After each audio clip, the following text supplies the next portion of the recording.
For nearly 300 years, humans thought they were alone in the Cthulhu sector. They were wrong. The Zerg emerged, seeking to consume all in their path, and before long, the Protoss, a highly advanced alien race, began wiping out infested worlds, burning Zerg and Terran alike. A three-way war, unlike anything humanity had ever faced, erupted almost overnight. All the while, a human civil war raged. Marshal Jim Raynor vowed to oppose the corrupt dictator Arcturus Minsk for the betrayal of the woman he loved, Sarah Kerrigan.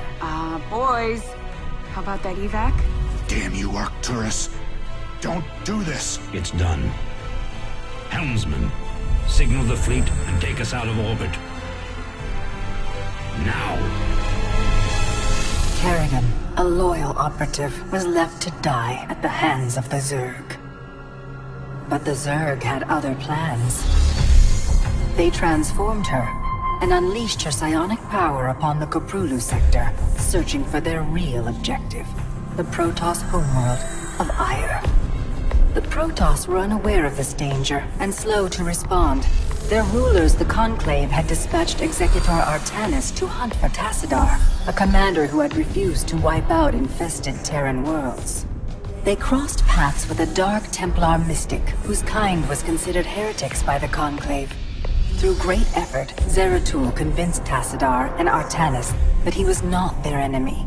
Together they rallied more Protoss from both factions against the Zerg. Despite the Conclave's fury, they achieved significant victories against the Swarm. But when Zeratul struck down one of the Overmind's cerebrates, his own mind was left vulnerable. From his thoughts, the Overmind gleaned Ire's true location, and the Swarm descended upon the Protoss homeworld with all their might and fury.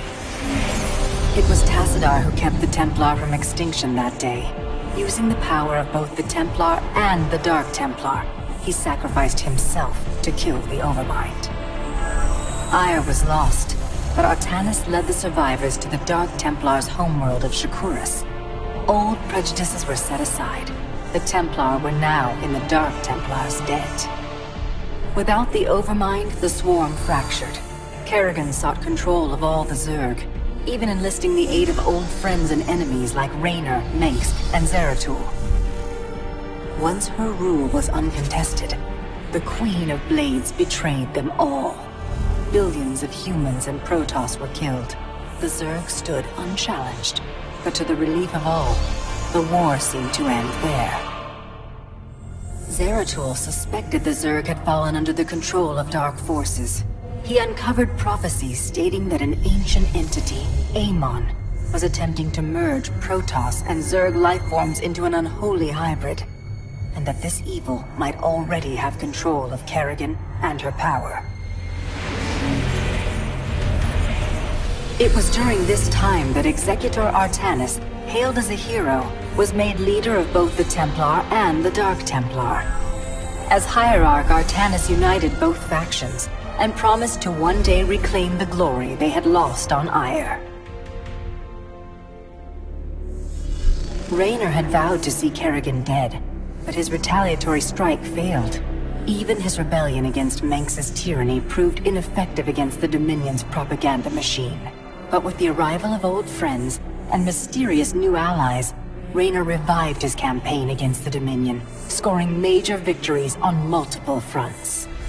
But Zeratul warned him about the encroaching darkness, and said the key to stopping Amon was the Queen of Blades. She was needed alive. In a daring raid on the Zerg homeworld of Char, armies from the Dominion and Raynor, with help from Arcturus' son Valerian, used an ancient Zelnaga artifact to neutralize Kerrigan's power and free her from Amon's grasp. The Queen of Blades was helpless. The Dominion wanted her dead. Raynor couldn't allow it.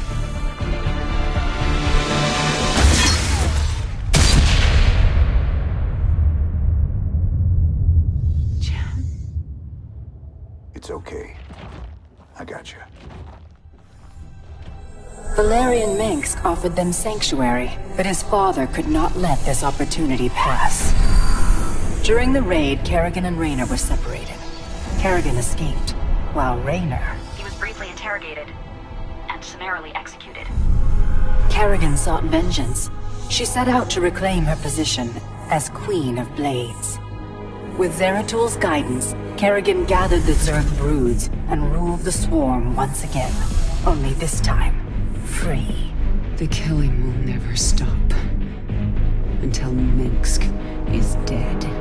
Kerrigan began dismantling the Dominion's military, one mission at a time.